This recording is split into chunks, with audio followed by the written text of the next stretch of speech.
Baada ya kutangulia kwa bao la mapema, Brazil imeonyesha kwa mara nyingine kwa nini inaitwa taifa la soka.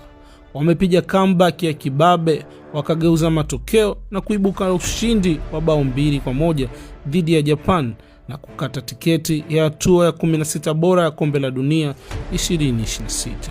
Japan walikuwa wa kwanza kutikisa nyavu kupitia kwa Kota Sano dakika 29, bao lililowapa matumaini makubwa ya kuiondoa Brazil mapema kwenye mashindano hayo.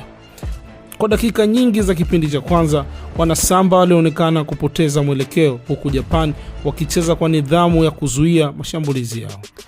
Lakini kipindi cha pili kilikuwa hadithi tofauti kabisa. Brazil walirudi uwanjani wakiwa na kasi, utulivu na njaa ya ushindi.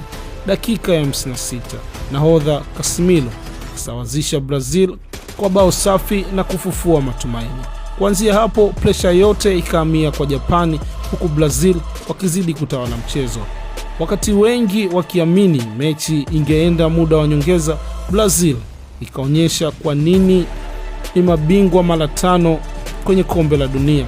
Dakika ya 96, Gabriel akafunga bao la ushindi lilovunja mioyo na Japan na kuwapeleka wanasamba hao hatua ya 16 bora kwa ushindi wa 2-1. Huu ulikuwa mkutano wa 3 kati ya Brazil na Japan katika historia ya soka la kombe la dunia. Kwa mara nyingine tena, Brazil imeendelea kuthibitisha ubora wake dhidi ya wapinzani hao Japan. Sasa Brazil inasubiri mshindi kwa mechi kati ya Ivory Coast na Norway, ambaye atakuwa mpinzani wake katika hatua ya 16 bora. Swali kubwa kwa sasa ni hili: je, huu ndio mwanzo wa safari ya Brazil kuelekea kutoa kombe la dunia la 6, au kuna timu itakayozima ndoto za wanasamba hao?